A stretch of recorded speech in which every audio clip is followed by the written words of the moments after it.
Welcome back to the International Hot Rod Association Empire Nationals in Leicester, New York. Bob Varsha, Ted Jones, and Brett Kepner with you. Of course, every Saturday night means but one thing on the IHRA trail, the Nichols Night of Fire.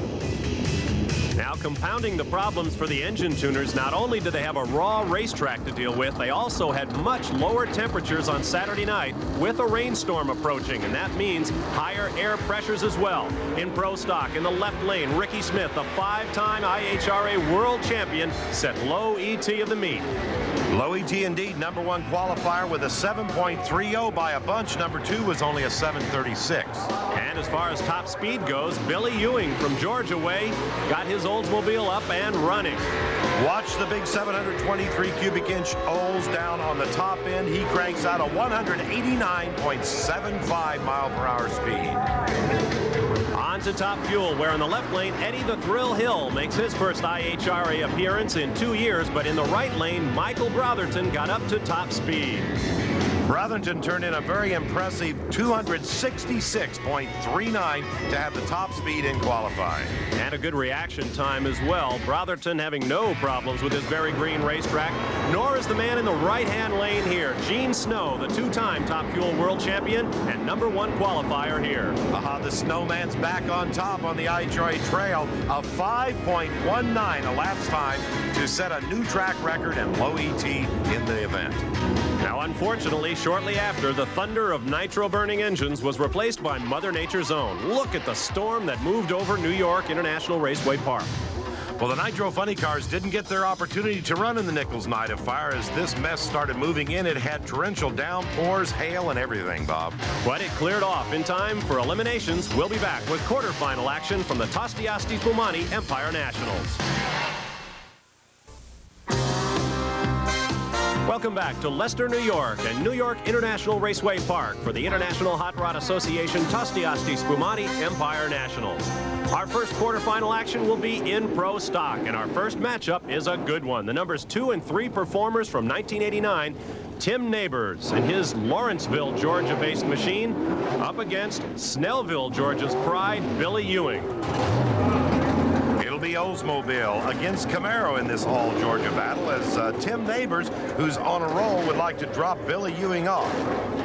Neighbors comes into this event number 3 in points thus far in 1989. Ewing has slipped to number 5, but both ran strongly in the first round. A 7.45 for Neighbors, 7.47 for Billy Ewing. Both cars staging very carefully now. They're ready, Bob. Neighbors in the left lane gets a little to the driver's right, but gets it straightened up. They are side by side. This is a drag race. Oh, what a drag race. Tim Neighbors pulls it out with a 7.37, 188 miles per hour. We've got to look one more time at how close this was right at the finish line. You've had some close races in your life. 7.37 for you, 7.38 for Billy Ewing. The TSI timing computer shows a 0.00 win margin, less than 1,000th of a second. I knew he was right there. I seen him all the way. I was just hoping it would be me, but I didn't know until we got here. It will probably be the closest race we've ever had on IHRA ESPN coverage. It was less than 1,000th, like I said. It was a real good run. It's hard to outrun, Billy. That puts you in the semifinals, and I know this is a big one in points, so good luck. Thank you very much. Our next matchup will introduce the dominator in pro stock this year, Tommy Mooney, in the near lane from Shelby, North Carolina, up against Virginia's Jim Yates. This race is really important, and Yates has broken. Tommy Mooney will move into the semifinals. He's already leading the points, so that becomes a very important break. Tommy Mooney with a 7.35. Now let's find out who he will meet in the semifinals. We will see Doug Kirk from Kermit, West Virginia against Harold Denton out of Middlesex, North Carolina in the Party Time Pontiac. Well, this is the world's fastest Pontiac. This guy could fly. He's capable of really running with that huge cubic inch engine in there. Denton is number 2 in the points, so it's very, very important that he move into the semifinals so that he can stay right up with Mooney on a round-for-round basis. It won't be easy. Kirk is number 4 in points, and Denton gets a horrible start. Kirk just moves away and extends his margin to the finish. Well, look at the reaction time on Harold Denton. A 7.52 sounds more like an ET, so this will be an easy win for Kirk, almost a gift from Denton. Our next matchup will be Ricky Smith, the 5-time world champion and the busiest man at the track. Brett has more. Just about everybody is familiar with the bright blue and orange colors of five-time Pro Stock World Champ Ricky Smith's STP Trans Am. And of course, it's here at the Empire Nationals like it always is. But when you walk over to Ricky Smith's pit area, things get a little confusing this weekend. Also, along with that Jerry Bickle's race car Trans Am, is this incredible, identical, brand new 1991 Jerry Bickle Race Cars Trans Am that is also an STP sponsored machine.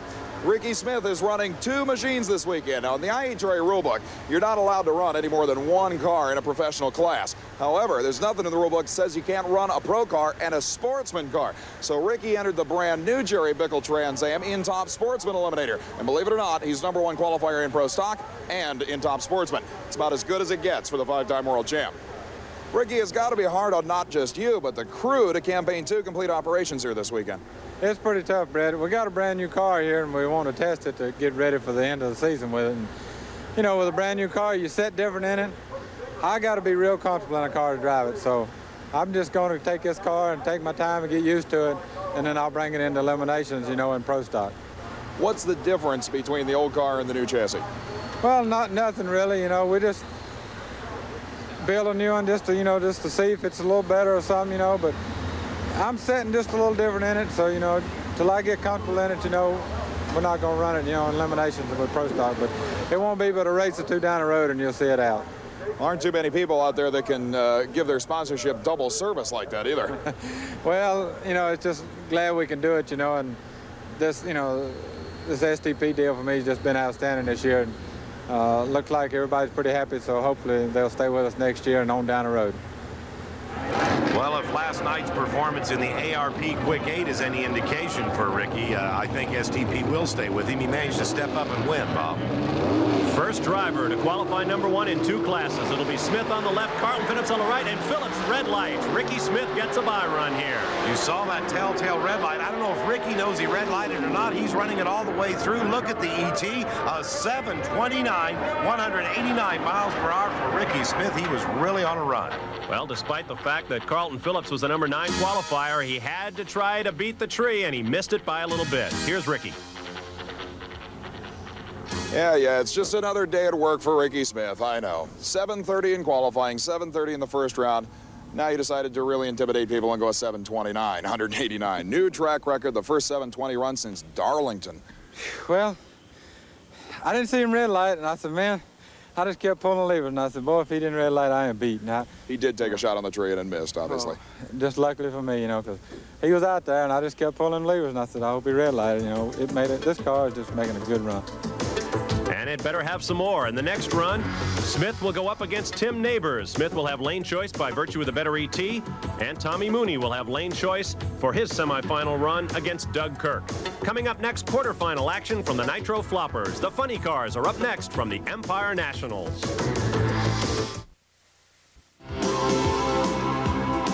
Welcome back to the International Hot Rod Association Tosti Asti Spumati Empire Nationals. Bob Barsha, Ted Jones, and Brett Kepner with you from north central New York State, where the nitro-powered funny cars are about to take to the track. These are the guys who missed out on their final round of qualifying due to a big storm during the Nichols Night of Fire, and as a result, they've missed an opportunity for precious tuning on this very green racetrack.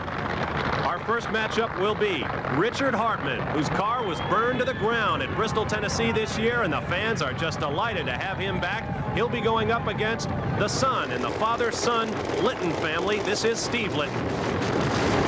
Well, Richard Hartman, a relatively inexperienced driver, and now he's got more experience, at least in firefighting, in the Ray Vestas Nick Bonafanti-owned Pontiac. He'll be staging the car up very carefully. Two very inexperienced drivers, and this matchup is from the middle of the field. These are the number 4 and 5 qualifiers. So really, anybody could win this round, Bob. And Hartman desperately needs to. Litton ranked number 8 in points coming in. Hartman is unranked after missing 2 IHRA national events. So there's plenty on the line here for two great young funny car drivers. Litton in the left lane, Hartman in the right lane. Litton stages first. Both cars get away cleanly, but Litton's got a big problem. He is sideways on the racetrack. Well, a very easy win for Richard Hartman, 5.68, but we've got to have a look at the driving job done right there by Steve Litton. The young, inexperienced driver doesn't look like he has too much inexperience to me. He finally shut it down, and how he kept it out of the guardrail, I don't know. Great driving job for Steve Litton. Hartman moves on, and we come up with our next pairing.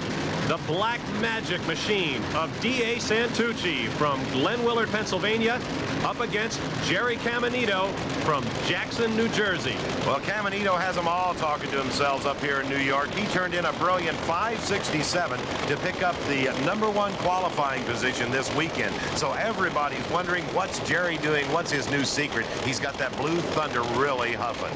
The #1 qualifier against the #8 qualifier. Santucci, about the only guy that was happy to see that storm move in last night, gets a little squirrely off the line, but Caminito breaks something at mid-track, and Santucci takes the win. Oh, what a Cinderella win. D.A. Santucci, a 599, but I'll guarantee you he can take it any way he'll get it. Take another look. How many times can the lead change in a racetrack? Santucci got the whole shot. Caminito passed him. Caminito broke. Santucci wins the race. Well, fortunately, Dominic Santucci stayed in it and didn't lift after he went up in smoke, which is unusual. Meanwhile, Brett has him down on top end. Well, Brett, you know, that was given to me. Jerry's a heck of a running competitor, and he should have had that race.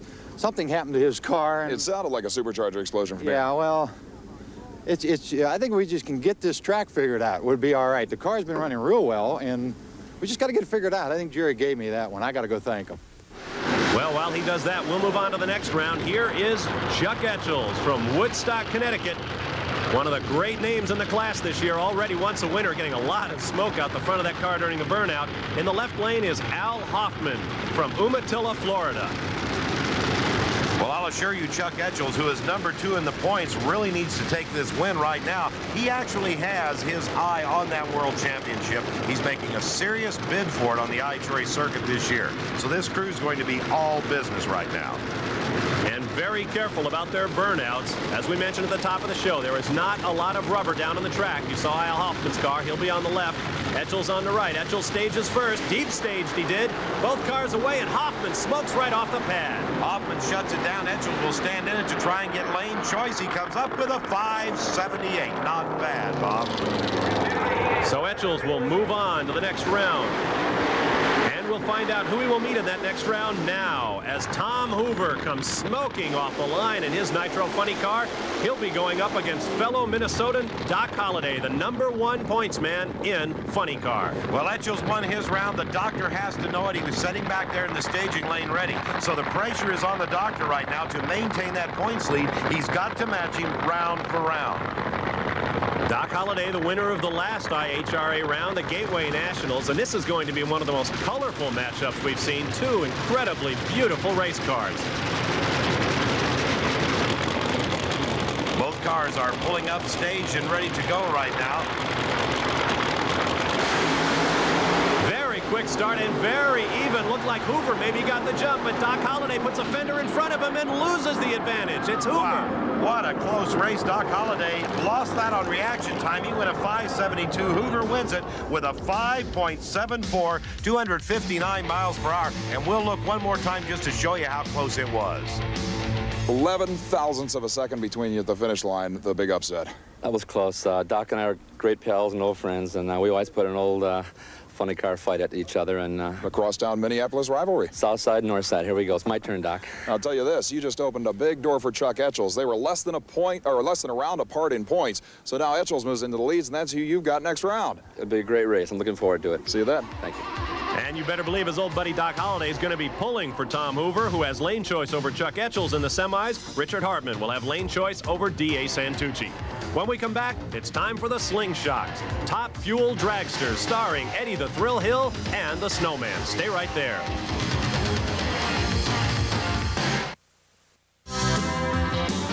Welcome back to New York International Raceway Park, the newest strip on the International Hot Rod Association Championship Trail. The big crowd on hand today, and Brett Kepner has more on this new track and the man who made it possible. New York International Raceway Park is without a doubt a beautiful racetrack. Here in northwestern New York, the scenery itself is gorgeous, but this racetrack is quite different than most in this area. It's a beautiful facility with tremendous amount of shutdown area, an extremely strong starting line, lots of spectator facilities. It's just a beautiful racetrack. But what a lot of people don't realize is the incredible heritage behind this facility. In the late 1960s, the original Empire Dragway was built. Campaigned 2 national events in the early 1970s, one of which was the very first IHRA Empire Nationals. But in 1973, what used to be Empire Dragway went bankrupt. It sat for almost 15 years doing nothing. Indeed, in 1986, dilapidated, torn apart, generally just laying here completely destroyed, Empire Dragway was picked up and created into a personal dream effort by owner Bob Metcalfe. It's truly one of the great American success stories in motorsports. I used to race here, or not race, crew member for my two bosses who were very heavily into drag racing. And I came out to this facility every Saturday night when it was operating. I remember seeing the 1972 Empire Nationals. I was here and really thoroughly enjoyed myself. I always believed that there was a lot of potential in the facility if it was managed right. I proceeded to find out who owned it and what I had to do to purchase the facility. Well, you aren't a bank president or anything. You didn't come into this with a big budget. How did you go about purchasing the property? The funds that I was able to acquire, I worked at Eastman Kodak, did not have a lot of money behind me. I was able to acquire them through credit cards.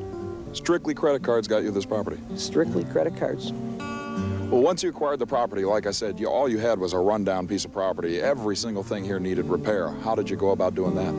I actually lived at this facility in a small camper trailer for 3 months, solid, working very hard with my brother-in-law, Dave Barnes, who also took a month leave of absence from his job to come out and help me. And we were able to get this facility ready to race in a little less than 3 months. Trees growing through the grandstands, everything was overgrown, the asphalt was in poor shape. That's a lot of work for two people. We also have a very dedicated racing clientele that comes here. A lot of the racers came out, pitched in their help on the weekends. Every weekend we'd have 20, 30 people out here working with us. And they're responsible even this weekend for making sure that this facility was able to bring in a national event. What do you want to see more than anything else from this racetrack in the future? I would like to see continued national events through the next decade. And beyond that, I would like to see VIP accommodations, new timing towers, state-of-the-art equipment, everything that's available to the racers out there. Well, based on what Bob Metcalfe has accomplished thus far, don't put it past him. This place is going to be a show place someday. Our first quarterfinal matchup in Top Fuel will be Paul Smith from Putnam, Connecticut, racing a car fielded by funny car driver Chuck Etchells. He'll be going up against the number 4 man in points, Michael Brotherton from Kingston, North Carolina. Well, Brotherton and Smith very close in the points. Brotherton should win this if you look at their qualifying. Brotherton qualified with a 5:34. Smith could only muster up a 5:41, but he's a part of that important Chuck Etchells team. And you can bet the Etchells team has been working on this thing overnight. And Brotherton has not had an easy time of it here. He had to go through the bleach blocks and do 2 burnouts in qualifying in order to get his tires up to temperature. He's really been struggling with the combination on this very raw racetrack. There's a close look at him with the shades. And we saw previous to that Paul Smith pointing down something was wrong, something that he did not like inside that engine compartment. Very quickly, I think Chuck Etchells himself ran over there to take a look, but they're both going to stage. Evidently, they're ready to race, Bob. And now the psych job of staging. Each car inching forward in turn. They both stage. They're away. Good start. Little tire smoke from the left lane of Smith's car, but he holds his advantage to the finish. Paul Smith pulls out the win with a 5.30, 256 miles per hour. He's picked it up about a 1/10 of a second over his original qualifying time.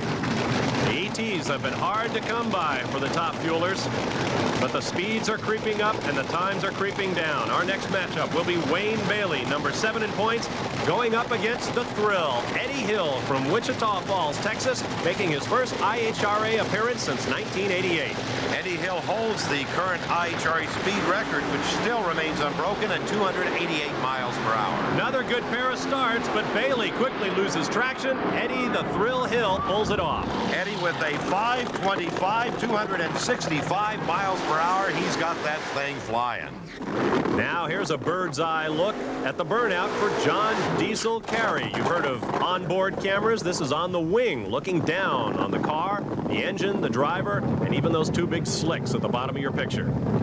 Gary backing the car up now. This gives you some idea of what the driver might be seeing, although he's down behind that motor, but you can see how long that Top Fuel car appeared.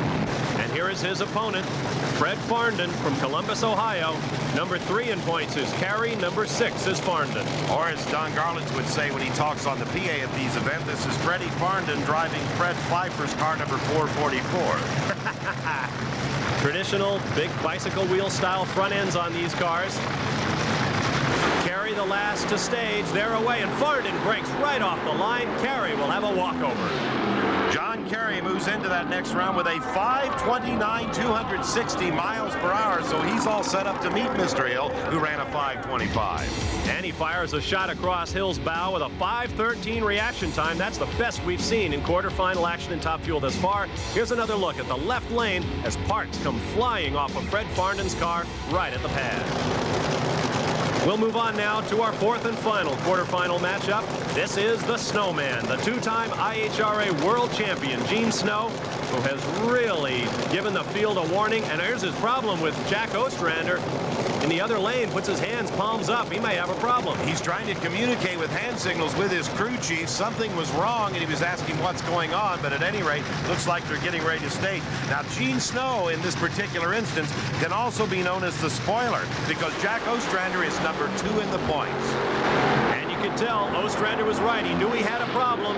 It is Snow in a walkover. Gene Snow, look at the T522, 267.54, and he's still not going to cut anybody any slack. Bobby ran a 5:09 reaction time. Well, Snow really has this dialed in, 1/10 of a second faster than anybody in the field. He'll have lane choice over Paul Smith in the semis. Eddie Hill will have lane choice against John Carey. We'll be back for more action from the Tosti Spumani Empire Nationals when we return to Leicester, New York. There are several categories of competition in drag racing that you'll find only at International Hot Rod Association events. But outside of the professional categories, certainly the most innovative has got to be factory-modified Eliminator. Late-model Detroit machines with small block V8 and V6 engines racing heads up, no handicap starts, first one to the finish line wins. In a unique situation, it's the only Sportsman class that races under professional-type rules.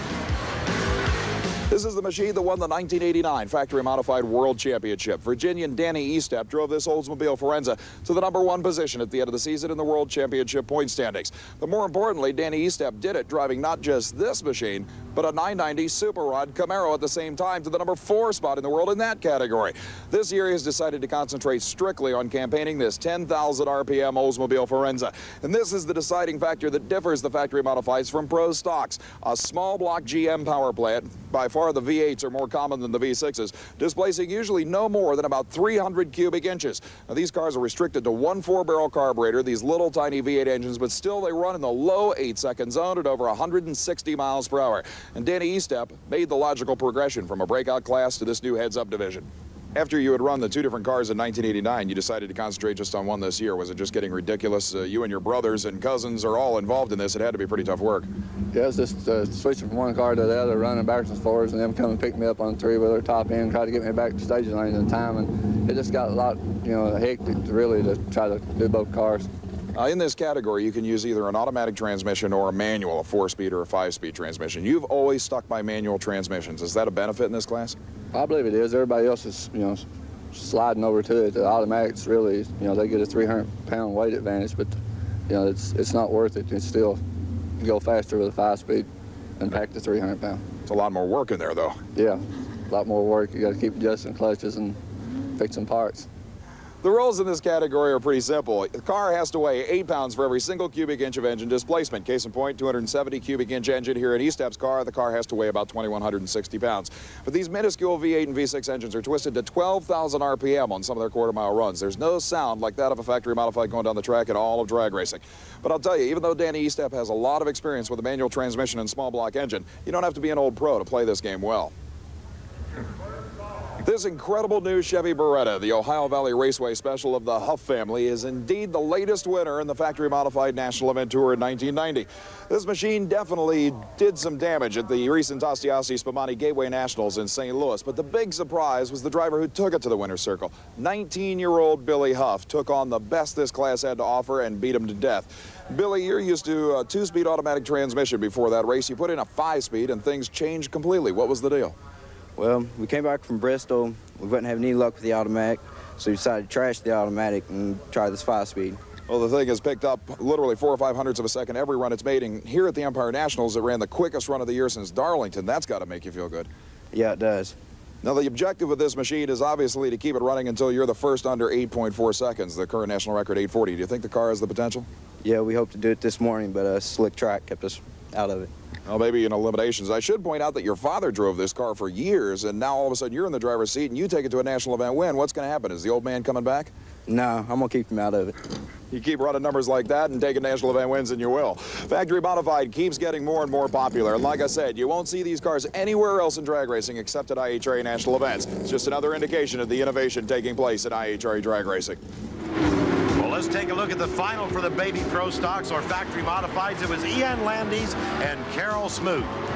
And Smoot had some problems right off the line there as he red-lighted and broke. Ian Landis took the victory with an 8:59 at 155 miles per hour in the darkness.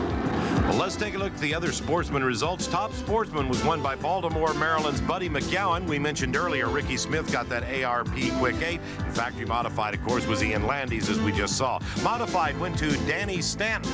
Quick Rod went to the George Dickel-sponsored dragster of Gordon Privette. Super Rod was picked up by Rick Sears in his Nova. Hot Rod went once again to Jim Dottis. Super Stock to the 6-cylinder Joe Covert. And Stock Eliminator went to Gary Bowers. The Pro Stock pits are always a flurry of activity, but right now, while Tim Neighbors and his father Calvin check and clean the clutch plates for the semifinal round of Pro Stock Eliminator, the action is simultaneous, because right next to him in the pits is West Virginia's Doug Kirk, the two-time national event winner, who uses a Neighbors Automotive-built engine. These teams are both at the exact same time cleaning and adjusting clutches. The objective in this round of Pro Stock to go quicker than Ricky Smith's 729. Don't forget, you can win a totally restored 1957 Chevy Bel Air. Look for the IHRA race word and put it on a postcard to Box 3029, Bristol, Tennessee, 37625. The secret word coming up later in the show. But right now, we've got to get to semifinal action. Pro Stock, Top Fuel, Funny Car, all coming your way. Stay right there.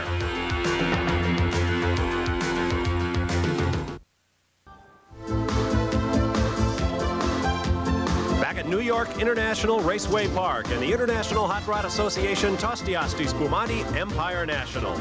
Bob Varsha, Ted Jones, and Brett Kepner, glad to be with you on what has turned into a lovely afternoon here in upstate New York. We are ready for semifinal action, and we will begin with Pro Stock. Our first matchup will be Tommy Mooney, the undisputed dominator in the class with 2 event victories thus far, going up against Doug Kirk. Well, Kirk running a 689 cubic inch mountain motor in his Chevrolet, but that's not really a mountain motor by today's standards. A mountain motor by today's standards is one like Tommy Mooney has. That's 742 cubic inches of Oldsmobile power. Little impromptu ventilation there for Doug Kirk. That's why they call these cars door slammers. A dry hop for Tommy Mooney, seeking his 3rd final round appearance in 4 races thus far this year. Once he's gotten to the finals, he has not been beaten. There is Doug Kirk looking for his first final. Kirk ran a 738 in the most previous round. Mooney ran a 735. So Mooney has a slight edge right here. Both cars away cleanly. Mooney with a little wheel hop there as he shifts gears. Side by side, great race, but it's Mooney at the finish. Tommy Mooney picking up an easy victory, 734 as he actually sped up just a little bit, 188.20 miles per hour. He's into the final one more time. Here's another look at the Williford Farms Pontiac of Tommy Mooney, who just gets a car length at the very finish and then talked with Brett. Man, I was getting scared. Harold, he was closing in on me fast. What'd I go? 734, a 742 for Kirk, and he left on you. He made it close. Well, I know Ricky, you know, he's running good, but should I just give it my best shot? That's all we can do. We'll see what he runs, and you'll give it your best shot, I know. We'll see you there. That's it. And so North Carolina will be represented in one half of the finals. Let's see whether this man from King, North Carolina, Ricky Smith, can make it an all North Carolina final. Well, you can tell down on top end, Tommy Mooney was standing trying to see all the way back up 5,000 feet to this point at the starting line because he's very concerned with what Ricky Smith does. He knows that Ricky could conceivably still catch him this year in that points chase. But he's going to have to knock off this man, Tim Neighbors from Lawrenceville, Georgia, who beat the fast runner of the meet, Billy Ewing, in the quarterfinals, and now he'll go up against the 5-time world champion. A grudge match between the #1 and #2 men in points in the '89 season. Ricky has a psych job on Neighbors. He ran a 7:29 the most previous round. Neighbors only ran a 7:37. Oh, but Neighbors gets the whole shot. He lays the line job on the 5-time world champion. He's got a fender on him and holds it to the end.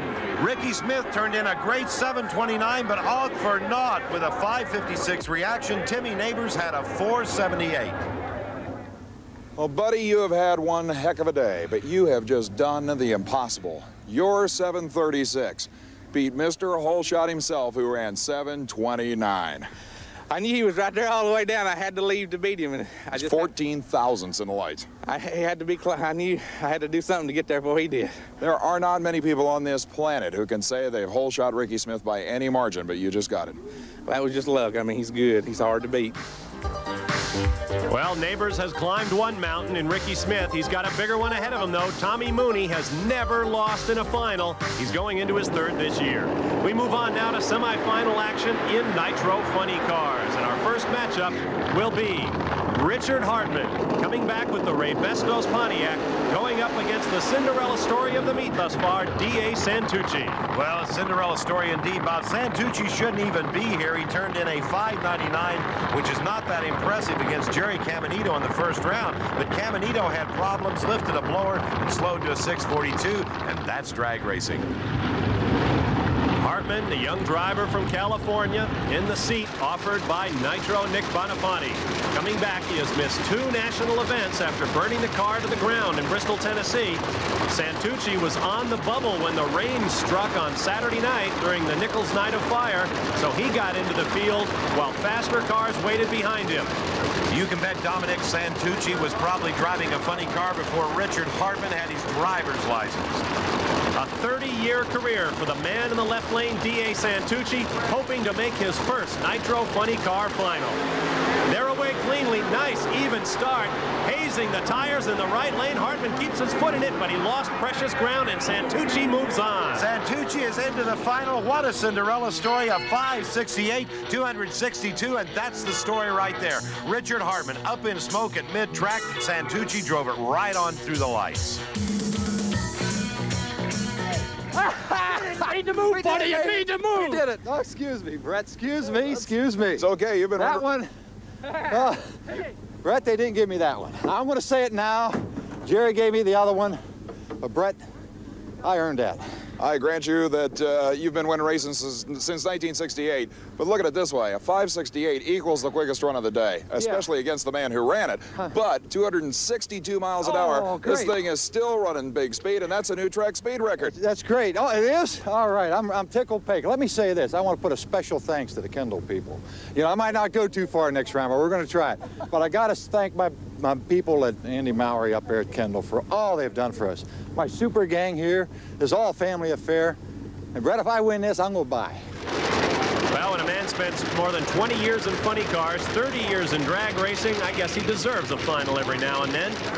Now here is our other matchup. It'll be Tom Hoover in the Showtime Nitro Funny Car going up against Chuck Etchells.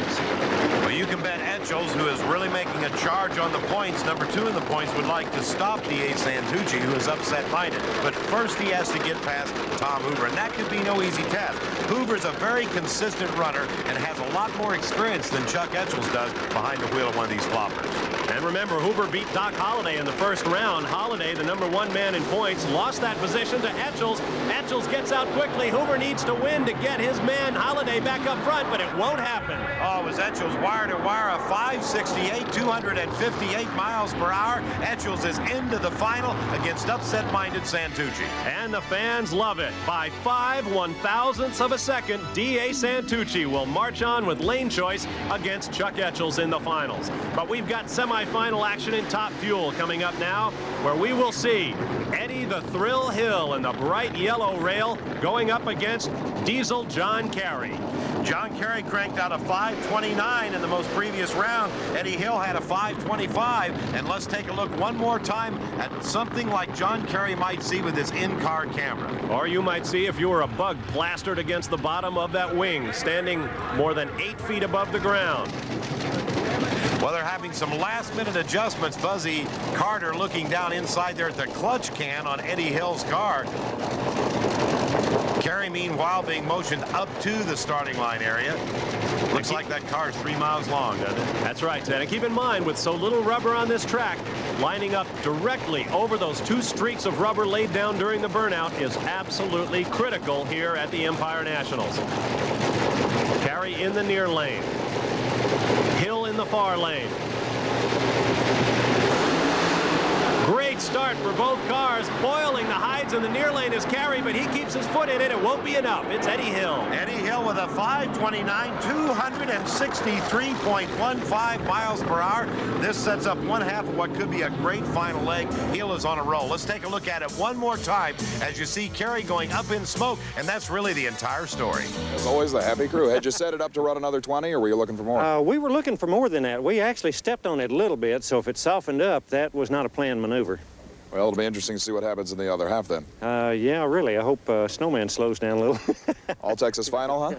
Oh, I hope so. Won't that be neat? We'll see you there. All right, see you. Thank you. Wee baby, you were so smart. Eddie Hill's wife, Ursi, a big part of her crew wherever he goes. Now let's see if we'll get that All-Texas final. Here is the man who has led this class all weekend long, put a 1/10 of a second on everybody in qualifying, and has been unstoppable. This is Gene, the Snowman Snow. He'll be going up against Paul Smith.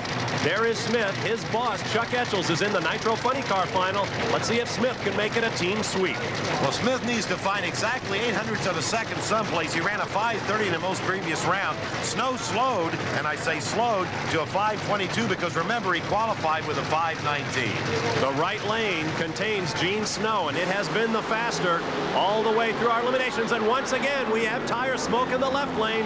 Paul Smith is out of it. Gene Snow will make it an All-Texas final. Oh, look at that. 5:12. Are you believing that? 5.12, 269 miles per hour.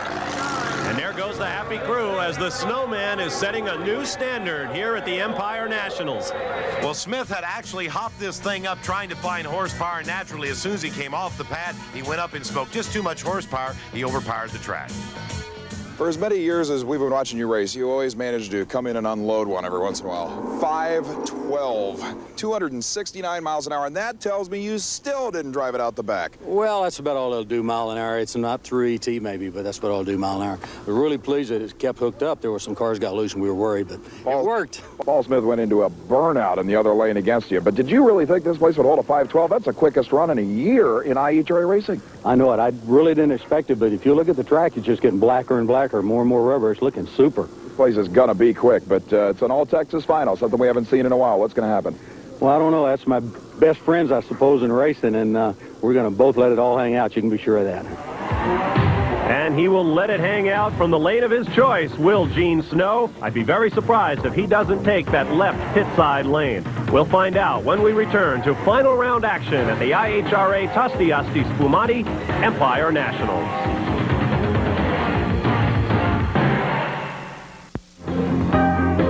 Welcome back to Leicester, New York, where the shadows have grown long after morning showers moved back the start of final eliminations by about 4 hours. We will go under the lights for final round action in our pro categories. First up will be Pro Stocks. And what an opportunity for this man, Tommy Mooney, from Shelby, North Carolina, who has not been beaten in 2 final round appearances this year. He could really put a stranglehold on the Pro Stock World Championship standings with a victory here. He'll be going up against Tim Neighbors, the number 6 qualifier in Mooney, the number 4 qualifier in Neighbors. Well, you can bet that Ricky Smith is somewhere around the starting line area watching this, because if Tommy Mooney can pick up his 3rd victory this year, it may be impossible for Ricky to ever catch him, and Ricky will be absolutely crushed as the king will take a fall. Tim Neighbors with 689 cubic inches of Chevy power in the far lane. He will be up against 742 cubes of Pontiac. Now, there's action in Neighbors' lane. The parachute has fallen out of the car. The parachute is lying on the ground. Neighbors doesn't know it. Watch the surprise when all of a sudden, boom, somebody threw out the anchor. What's wrong with this car anyway? Must have burned a clutch up. Oh, tough break for Tim Neighbors. Victory for Tommy Mooney. He is still undefeated in finals in 1990. Now here's a replay in real time, and as you can see, the chute just dumped out on the ground. It's like dragging a boat anchor. Neighbors never had a chance. Well, Tommy, a strange way to win a drag race. 734 to 187. Tim Neighbors' parachute fell off right off the starting line. Well, I hate it for Tim and Calvin and them. Them's good guys, man. But, boy, we fought this thing all weekend long. I got to thank Sonny's. I got to thank the Willifords, the oil treatment, Allison, all the people that's helped us. You know, Ricky's helped me a bunch on my clutch this weekend. Man, I can't thank him enough. I'll tell you, big boost in the points battle. I need it. I was feeling bad. I swear I was. Congratulations. Thanks a lot. And you can bet your buddy Ricky Smith is going to be coming back strong this year. Now in Nitro Funny Car from the tightest qualified field in IHRA history, just 243 one-thousandths of a second from first to last, we have the final two. D.A. Santucci against Chuck Etchell under the moonlight here in Leicester, New York. And as we had pointed out just a few minutes ago, they both ran identical 5.68 in the semifinal round to get into this final. So this is literally either guy's drag race. Now here's something peculiar. Santucci had lane choice, but he chose the near lane. That far lane has produced virtually all of our winners. D.A. must think he knows something. Well, go with the experience. D.A. Santucci's been doing it a long time. They are away with flames belching from the headers side by side. Now Etchell shuts off. Santucci takes it. D.A. Santucci has done it. He's upset Etchell's. Look at that. 5.65, 263 miles per hour. And Etchell's actually gave it to him. He shut it down. Brett, I'm so happy. I'm over emotioned here tonight. But let me and Barb, my chief coordinator, put a special thanks to these people, these Yellow Page crew of mine. I'm serious. We got Bill Price, my brother Paul, Jerry, Mom, Dad, D.A. Jr., Doug Turner. The whole gang's here. I'm serious. Yeah. Without that, we couldn't have done it, could we? You did it, buddy. We did it. Yes, sir. We did it together. Well, Brett couldn't get a word into that interview edgewise, and who needs it? Great victory for D.A. Santucci. Let's see what we get now out of our all-Texas matchup in Top Fuel. You just met Eddie the Thrill Hill. Here comes the snowman, Gene Snow. Well, the thing bearing on Hill's mind right now has to be that ET in the most previous round. Snow went a 5.19 to qualify, and he just got through lying down a 5.12. Hill hasn't been into the teens all weekend. And now, compounding the problems these drivers have had with the racetrack, they must line up in the darkness here in Leicester, New York. Our finals have been pushed back into the darkness by the weather, but this should be a great one. Eddie Hill, first man under 5 seconds in Top Fuel history, and next to him, another member of that elite 4-second club in Gene Snow. Well, Gene the Snowman Snow has a little bit more experience in these cars than Eddie Hill does, and so I'm going to bank just a little bit on Snow. That plus the fact that he's won 2 IHRA World Championships. And he has also taken that left hand, that far lane, and molten metal comes out of the headers, but Gene Snow's got it. Look at the ET, a 5.18, 266.41, another team time for Snow. And he hurt the engine in the process. Let's hear from him. Being back and winning with the IHRA really makes me very happy. We haven't been able to make some of the races and haven't done very good, but we're really pleased and hope we can win this championship. Eddie's a good competitor. I'm too bad he smoked the tires. You know, we'd had a good race. We had a good one anyway. You had a good weekend, Gene. Top qualifier, top speed of the meet, quick ET, the victory with 2 new track records. I call that a snow job. Under a late summer moon in Leicester, New York, the IHRA Tosti Asti Spumati Empire Nationals have come to a close. Ted, let's take a look at the points. Well, in the pro stock action, Tommy Mooney has taken a commanding lead with the victory here today over Harold Denton, who's in second place.